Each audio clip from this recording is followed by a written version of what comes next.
Hey everyone, welcome back to AI.Divine Insights. Today, we're going deep, like really deep.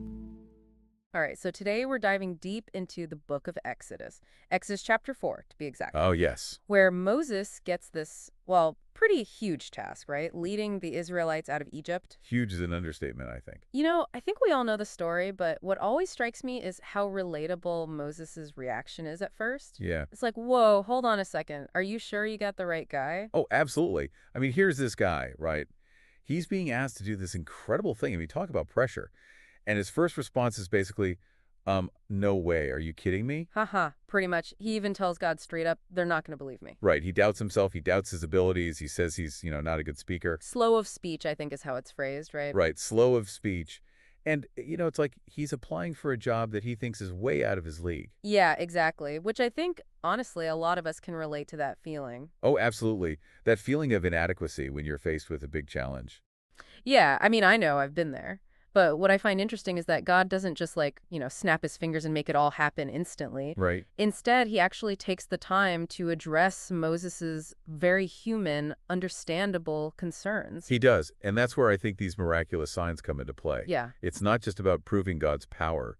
It's also about, I think, reassuring Moses and building up his confidence. Take that first sign, for instance, the staff turning into a snake. Right, the snake. Now, we all know snakes can be, symbols of danger, but also transformation, even healing. Oh, absolutely. What do you think God might be trying to convey with that specific image? I think it's really multifaceted. On one hand, it's this really striking display of power, showing that God can control even, well, creatures that people fear, like snakes. Right.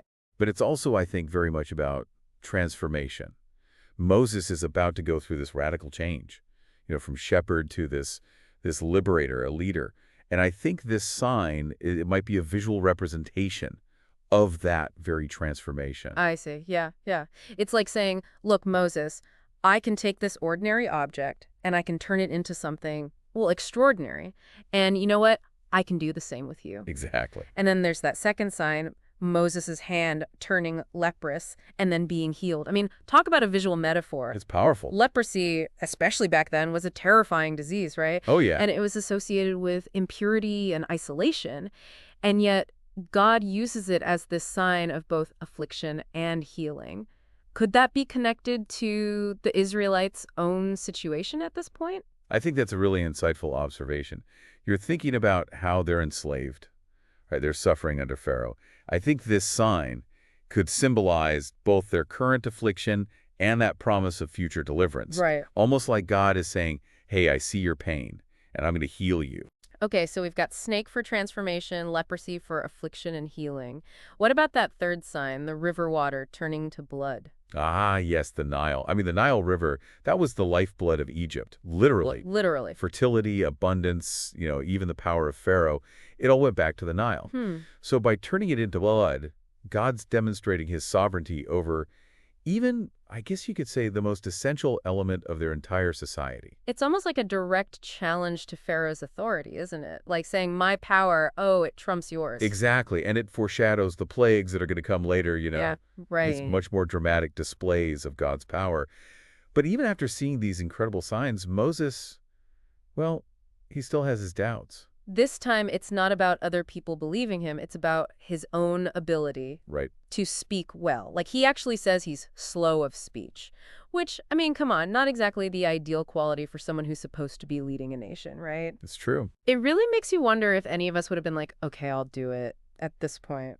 It's such a human response. I mean, isn't it? Yeah. We get scared, we feel inadequate. Yeah. But, God, instead of getting frustrated, he responds with incredible compassion. It does. He asks Moses, who makes the mute, the deaf, the seeing, or the blind? Right. Have not I the Lord? Such a powerful reminder that God is the creator of all things, including, our strengths and our weaknesses. And I think sometimes we just forget that. We get so caught up in what we think we can't do that we miss out on letting God, work through us. Yeah, we limit ourselves. And then what's interesting is that, God doesn't just reassure Moses, but he actually provides a solution. Right. He appoints Aaron, Moses' brother, to be his spokesperson. It's a real recognition that we all have different strengths, Oh, absolutely. and we don't have to do everything ourselves. We can rely on others, particularly those who are gifted in areas where, maybe we struggle a little bit. So Moses, he's the leader. He's the one getting those instructions from God. But Aaron, he's the voice, the one actually delivering the A messages. powerful partnership. It really is, and it highlights that idea of collaboration. You know, Moses might be reluctant, but he's not alone. He's got God on his side, and he's got his brother to support him. And together, well, they're ready to face whatever's coming their way. They are, although their journey back to Egypt Yeah. doesn't quite go as planned. There's this strange incident where God, well, he tries to kill Moses. I know. It's one of those passages in the Bible that just, leaves you scratching your head. It's like, wait, what just happened? And those are different interpretations, of course. Yeah. But many scholars believe it really emphasizes how important it is to obey God's covenants. And in this case, it seems to be about circumcision, which Moses apparently had neglected to do with his son. Yeah. It's a pretty stark reminder that even those chosen by God, they're not exempt from the consequences if they don't obey. It's a powerful message. And Zipporah, Moses' wife, she gets it. She takes action and averts the danger by circumcising their son herself. Bold move. It really is, which highlights, I think, the seriousness of this covenant and, well, yeah, what could happen if you just ignore it. Right. It definitely adds a bit of a, mystery and suspense to the story, wouldn't you say? It does. But thankfully, things take a bit of a, more positive turn. Yeah. When Moses finally reunites with Aaron, they meet, embrace, and Moses just lays it all out, the mission, the signs, the plan to free the Israelites. It's a powerful moment. It is. And empowered by this reunion, Moses and Aaron, they take a crucial step. They gather the elders of Israel. And this is a pivotal scene, right? Because Aaron performs those miraculous signs right there in front of them. Can you imagine being one of those elders? Like, you've heard these whispers of a coming deliverance. Right, just rumors. But now you're seeing it with your own eyes. Exactly. And I think this is where doubt starts to give way to belief Yeah. and despair. Well, it begins to transform into hope. It's a turning point. Absolutely. So last time we left Moses and Aaron, right, having convinced those Israelite elders that God, was really at work here. Yeah, they'd seen those signs. Exactly. Now they're about to walk right into, well, I guess you could say the lion's den, to confront Pharaoh himself. I mean, talk about a David and Goliath situation. It really is. Two guys who've been kind of, out of the loop for years. They walk up to, well, the most powerful man in all of Egypt, and they say, let our people go. I mean, the guts that must be taken. It's amazing, right? What's fascinating to me is not just, their courage to do it, but the way they actually phrase their demand. Oh, yeah. How they say it. It's not like some plea or some negotiation, Right. It's a declaration. Thus says the Lord God of Israel, let my people go, that they may hold a feast to me in the wilderness. It's like, whoa, they're invoking this higher authority. Total. One that, well, you'd think even Pharaoh should tremble before. You'd think so. But, yeah, Pharaoh's reaction is pretty much what you'd expect, isn't it? Oh, yeah, he pretty much laughs in their faces, right? He mocks them. Who is the Lord that I should obey his voice? Exactly. It's like the idea that there could be a God more powerful than the ones, that he worships. It's just inconceivable to him. I think it says a lot about, how those in power think. Yeah. They get so used to being on top that they can't even imagine a force greater than themselves. And so Pharaoh, well, he doesn't budge, right? In fact, he makes things even worse for the Israelites, making them gather their own straw to make bricks. Like, come on, give them a break. It's brutal. And it just makes their already impossible situation even more difficult. Right. And you have to wonder if Pharaoh's, doing it out of spite, right? Oh, I think so. It's not just refusing, it's punishing them for even having the audacity to ask. And it backfires, doesn't it? The Israelites are already struggling, and this just pushes them to the breaking point. I mean, they even turn on Moses, blaming him for making everything worse. Talk about a thankless job. It really highlights, how tough this whole thing is for Moses. I mean, pressure from both sides. Right. But what's amazing is that even in this moment, he turns right back to God. He cries out, why have you brought trouble on this people? Why have you sent me? It's so real, isn't it? It is. Just raw human emotion. And I think we've all been there. When we feel like giving up, when we question if we're on the right path. Oh, yeah, absolutely. But instead of, getting angry, God actually reassures Moses. He says, now you shall see what I will do to Pharaoh, for with a strong hand he will let them go. It's a promise, right, that God's going to step in. It is. And this intervention, well, it takes the form of those plagues. And these aren't, just random acts of chaos. I think they're very deliberate, almost like, symbolically dismantling that whole Egyptian worldview. I see, yeah.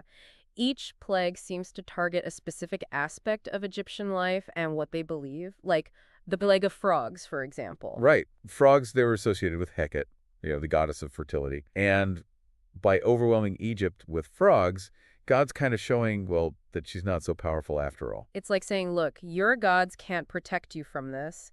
I am the one true God and my power. Yeah, it's greater than yours. Exactly.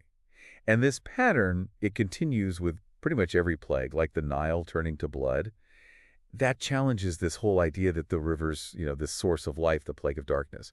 Well, that kind of mocks the sun god Ra. It's not just about inflicting pain, it's about showing what true power really is, right? It is. And it's this gradual process, too. With each plague, Pharaoh, he kind of wavers. Yeah, He shows signs of fear. He even offers to let the people go. But there are always strings attached. right. So you see this psychological battle going on inside him, pride versus fear. It's like he's stuck in this trap of his own making, isn't it? It is, terrified by what's happening, but his ego just won't let him fully submit. So the plagues, they escalate, each one more intense. Flies and boils, hailstorms, locusts. It's like God's turning up the volume, forcing Pharaoh to pay attention. And what's important is that through all of this, God's still protecting the Israelites. He is. They're spared from the worst of it. Right, which, well, makes their faith even stronger. Absolutely. So we've got this back and forth, this escalating conflict, and it all leads up to that final decisive plague. The 10th plague, the death of the firstborn. Yeah, and that's where we'll pick things up next time as this story, well, reaches its climax. And the Israelites, finally, they get their chance at freedom. Last time we left off, well, things were getting pretty intense. I mean, 9 plagues had already hit Egypt, and each one was like more and more dramatic, showing God's power. It's true. Each one was bigger and worse than the one before it. But Pharaoh, he's still like clinging to control, right? Oh, yeah. He was stubborn. Still refusing to let those Israelites go free. But what I find so striking about this 10th plague, this death of the firstborn, is how personal it gets. Yeah, I mean, up to this point, the plagues were more about, disrupting things. Right, like nature. Challenging those Egyptian gods, inflicting, hardship. This one, though, it strikes at the core of their society, their families. Yeah, and you mentioned before, I think, about how important the firstborn son was in ancient Egypt. Oh, yeah, it was huge. I mean, not just about inheritance, it was spiritual. I see. A link between the family and the divine. So by striking down the firstborn, God's not just like causing grief. No, no. It's like he's attacking a core belief. Right. He's saying those gods you worship, they can't even protect your own children. Pretty powerful. It is, but it also makes you wonder, why was this particular plague necessary? Couldn't God have just like parted the Red Sea and been done with it? It's a tough question. Why this, I don't know, this final devastating blow? Well, theologians have debated that for centuries. Yeah, Some say it was about God's justice, a punishment for Pharaoh's actions. I see. Others say it was about finally breaking Pharaoh's will, shattering his pride so he'd finally give in. There's also, oh, we talked about it earlier, that element of foreshadowing. Oh, right, right. God had warned Pharaoh about this back in Exodus 4. Yeah, he said, if you refuse to let my son go, I will kill your son, your firstborn. Like an ultimatum. Exactly. And it really, underscores how serious this whole situation is. Yeah. It's not a game. God's determined to free his people, even if it means, well, taking drastic measures. But it's not all about judgment. Right. There's mercy, too. A way for the Israelites to escape. You're talking about the Passover, right? Exactly. That instruction to, mark their doorposts with lamb's blood so the angel of death would pass over them. Such a powerful image, isn't it? The blood, it's life and sacrifice, but it becomes a symbol of protection. Yeah. A way for God to, know who to spare. And that simple act of faith, well, it becomes the basis for, one of the most important Jewish holidays. Passover, celebrating liberation, remembering God's faithfulness. Amazing how it all ties together. But I mean, think about that night. The angel of death passes through Egypt. The Israelites are spared, but all the Egyptian firstborn, gone. The text really doesn't hold back on describing the grief. It's heartbreaking. It is a whole nation waking up to that kind of loss. It really shows you, what can happen when you resist God's will. It does. And that's when Pharaoh finally breaks. He calls for Moses and Aaron, tells them to get out, take the Israelites and go. It's like he gives up. But even then, even after all that, he still changes his mind, right? I know. Gathers his army and chases after them. Like, he just can't let go. It's like he can't help himself. He's so used to being in control that You just can't grasp this idea of letting them go for good. I guess, old habits die hard, but God, he's not done yet. Not even close. He's got one more incredible act of deliverance up his sleeve. You're talking about the parting of the Red Sea, right? Of course, the ultimate show of power. I mean, defying nature to protect his people. Can you imagine being one of those Israelites stuck between an army and, well, a sea? It must have felt terrifying. Hopeless even. And then the impossible happens. The waters part. A pathway to safety. Just wow. It's such a powerful image of God's faithfulness. And then the Israelites cross, they're safe, and the waters crash back in, taking Pharaoh's army with them. Liberation and judgment all at once. A reminder that God protects those who trust him, but he also holds those who oppose him accountable. It's a powerful ending to this part of the story. It is. The Exodus, it reaches its climax. The Israelites are free. They've seen God's power firsthand. And now they're ready to start this new chapter, this covenant with God, receiving his laws. Yeah, it's a whole new era for them, but it's also a story that, well, it still speaks to us today, don't you think? Oh, absolutely. It reminds us that even when things seem impossible, freedom is possible. When you feel trapped, there's a God who can, do incredible things to deliver you. It makes you think about what those Red Seas are in our own lives, right? The things that hold us back. Fear, doubt, all those things that keep us from experiencing true freedom. Well, this deep dive into Exodus has been quite a journey, wouldn't you say? It has, full of twists and turns. Moments of, well, both despair and triumph. Yeah, but in the end, it's a story of hope. And I think we could all use a little bit of that. So until next time, keep exploring. Keep questioning. And keep searching for that deeper meaning in the stories that shape us. Beautifully said. Also, please like and subscribe to AI.DivineInsights for daily podcast episodes. See you next time.